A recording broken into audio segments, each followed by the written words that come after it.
Oi, aqui é a Ronise. É a meia-noite e 15 do dia 1º de maio. Está começando o vlog de leitura da Maratona Desencalha. A Maratona Desencalha foi uma proposta da Tamires, do Resenhando Sonhos, e da Paola, do Livros e Fuxicos. E a ideia é aproveitar o feriado do 1º de maio para desencalhar aquele livro que está lá há muito tempo na sua estante sem ler. Para ajudar, elas montaram algumas categorias de livros aí. E eu vou deixar aqui na descrição o link para os vídeos, tanto da Tamires quanto da Paola, em que elas explicam mais sobre a maratona. O livro que eu escolhi, ele se encaixa na primeira categoria, livros que estão encalhados há mais de um ano. E é Os Pilares da Terra, de Ken Follett. Os Pilares da Terra é um romance britânico de ficção histórica que foi lançado em 1989. E ele se passa na Inglaterra do século XII, durante um período chamado a Anarquia, em que dois possíveis sucessores vão lutar pelo trono inglês. No meio disso tudo, Tom, um humilde pedreiro e mestre de obras, persegue o seu sonho de erguer uma imponente catedral gótica na fictícia cidade de Kingsbridge. Esse livro, ele está bem mais de um ano encalhado na minha estante. Na verdade, eu vou ler o volume 1 do livro, porque ele é feito de 2 volumes, porque eu só tenho o volume 1. Na verdade, eu nem tenho o volume 1, né? Apesar de ele estar encalhado há muito tempo na minha estante, esse livro não é meu, é um livro emprestado. Olha a vergonha.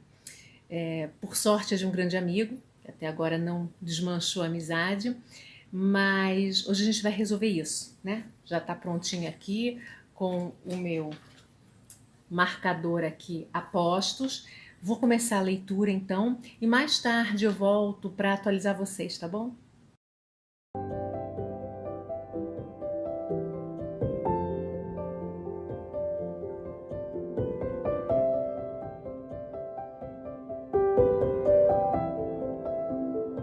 Oi, eu fui dormir um pouco porque eu tomo um medicamento que me dá muito sono, então eu não consigo ficar virada. Então eu dei uma descansada, já acordei, tomei café, continuei um pouco da leitura. Já tá meu livro aqui todo começando a ficar marcadinho, tá? E esse livro, ele começa com um prólogo, né? Um prólogo é sempre uma questão polêmica. Você tem na literatura as pessoas que defendem a existência do prólogo e você tem as pessoas que condenam a existência do prólogo. Como tudo na vida, né, o importante é você ter aí o meio termo. Você vê em que situações aquele prólogo ele é realmente fundamental, importante, em que momentos aquele prólogo ele é realmente imprescindível para a sua história, ou ele é apenas um local para, como a gente chama em literatura, dump information. Né? O que é o dump information? É quando você tem muita informação sobre o seu personagem, sobre o passado dele, e você quer de qualquer forma usar aquela informação na história, porque você acha que senão você vai estar desperdiçando. E aí você cria um prólogo, que é onde você vai jogar todas essas informações que não necessariamente vão ser úteis para que o leitor se envolva, para que o leitor acompanhe a sua história. Informação demais, né, a dump information, na verdade ela afasta mais o leitor do que se aproxima. E as pessoas que condenam o uso do prólogo justificam que ele seria uma falsa abertura da sua história. Por que isso? As primeiras páginas da história, elas precisam fisgar o leitor, elas precisam trazer o personagem principal e elas precisam trazer de preferência já o conflito principal da história, para que o leitor saiba com quem ele deve se envolver, com quem ele deve criar empatia, para quem ele vai torcer. E aí muitas vezes você tem um prólogo em que não há a presença desse protagonista, o conflito principal ele não é apresentado, só que o leitor ainda não sabe disso, então ele vai se envolvendo, ele acha que a história é sobre aquilo que ele está lendo, e quando começa o primeiro capítulo de fato, ele vai ver que o protagonista é outra pessoa, que o conflito é outro, e dá um pouquinho aquela sensação de perda de tempo, né? Então para que eu me envolvi tanto com aquela situação apresentada no prólogo, se agora eu tenho uma outra situação diferente para me envolver? A história não é o que eu pensava que era. É claro que esse prólogo vai se justificar se esses personagens, essas situações que apareceram nele, tiverem uma relação com o fio narrativo posterior. se eles forem necessários para se entender a história.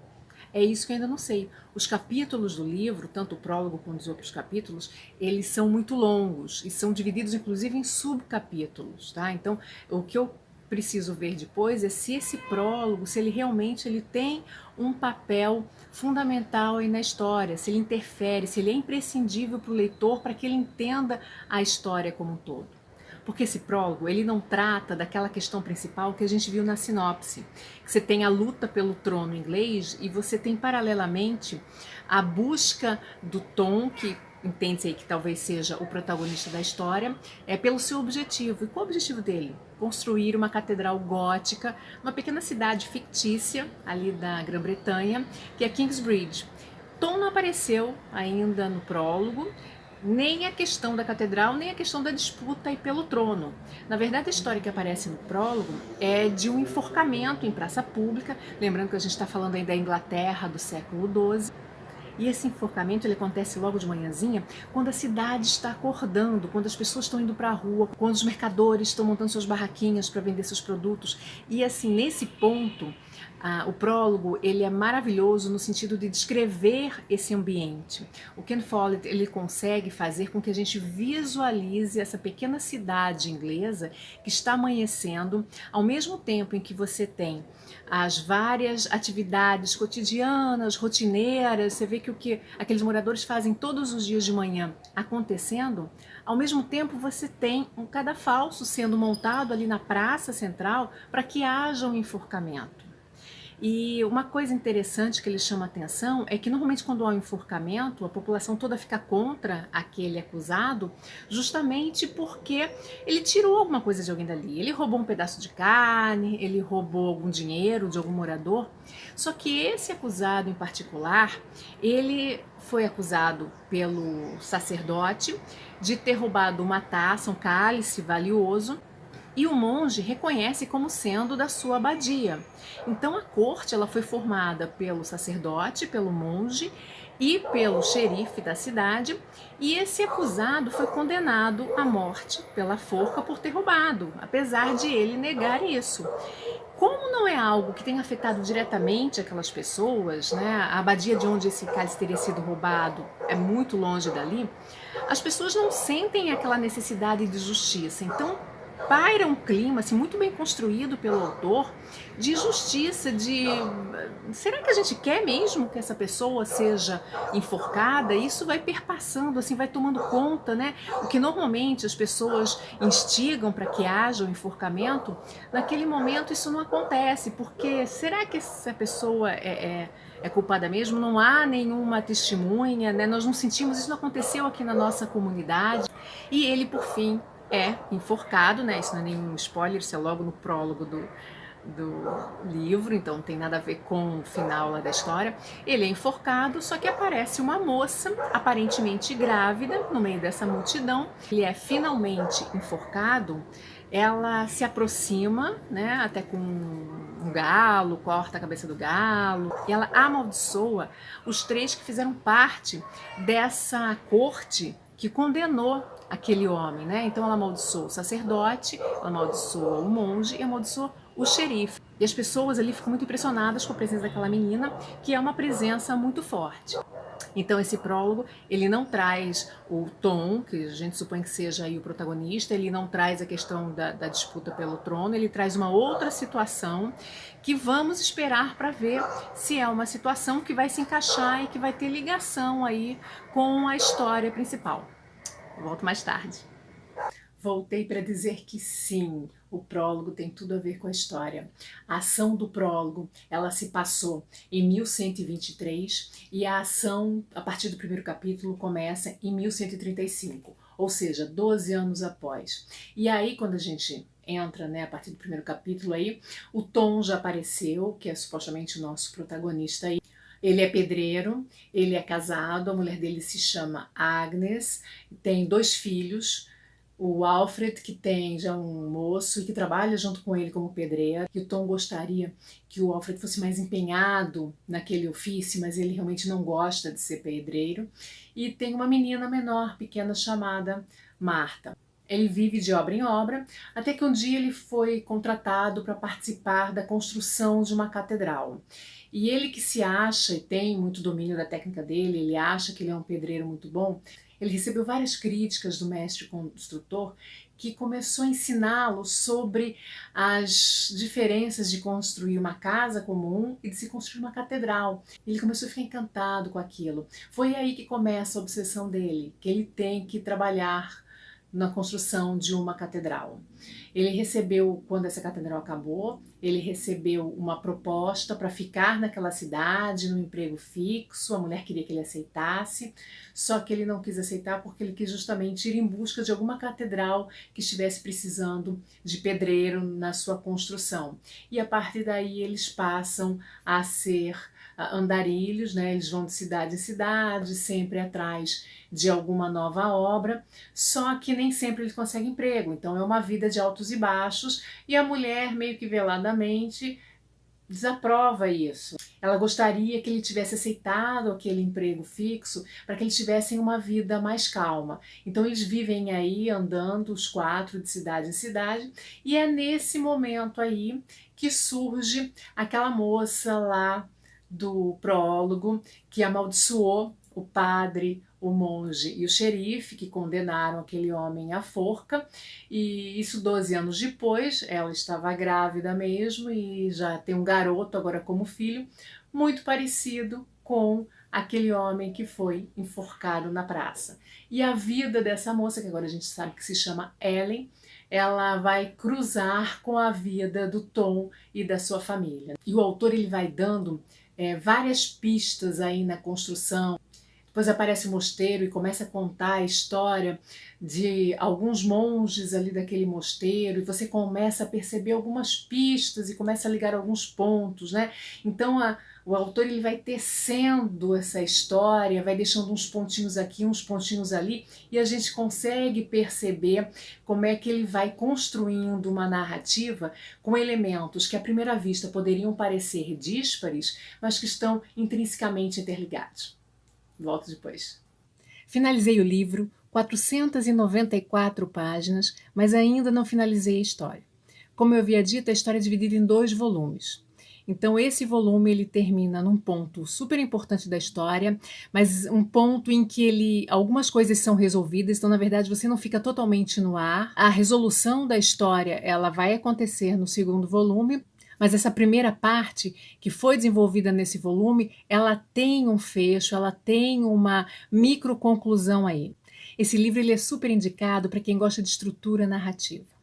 Certamente não é um livro que foi escrito com o autor esperando vir a inspiração, escrevendo o que lhe viesse à cabeça. Dá para perceber que é um livro muito bem planejado, muito bem estruturado. Ele tem vários subplots que se relacionam com o plot principal e que se emaranham nesse plot principal. Então é como se você tivesse uma teia aí, em que os vários personagens eles vão perpassando as 2 esferas, a esfera macro e a esfera micro. A história ela trabalha, né, nessa esfera macro com intrigas políticas, com disputa de poder dentro da igreja, e na esfera micro com os conflitos pessoais de cada personagem. Só que esses conflitos pessoais eles não estão soltos na história, eles estão intimamente interligados a esses conflitos macros. Por isso que é uma história muito bem estruturada. Para escrever uma história desse tipo é preciso que você saiba exatamente aonde você quer chegar, qual é o seu final e como você vai fazer, você vai mexer essas peças do xadrez para chegar até esse final. O ícone dessa narrativa, né, o ponto central, é essa catedral a ser construída em Kingsbridge. Essa catedral gótica que representa esse período histórico, essa Inglaterra do século XII, e representa esses conflitos pessoais, esses conflitos macros, a luta pelo poder dentro da igreja, os conflitos de interesse entre as pessoas, entre os nobres, entre as pessoas importantes dentro daquela comunidade. Então é uma catedral que ela representa muito mais do que apenas uma construção física. ela representa a disputa, muitas vezes até pela própria sobrevivência.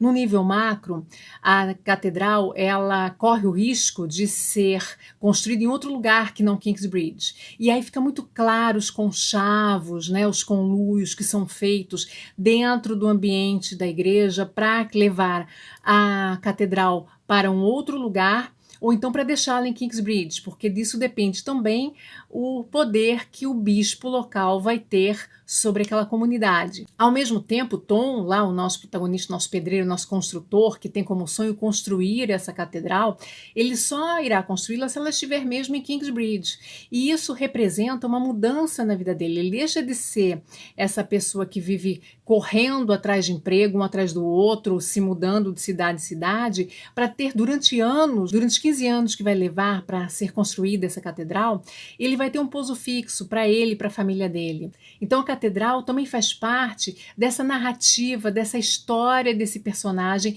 no nível micro.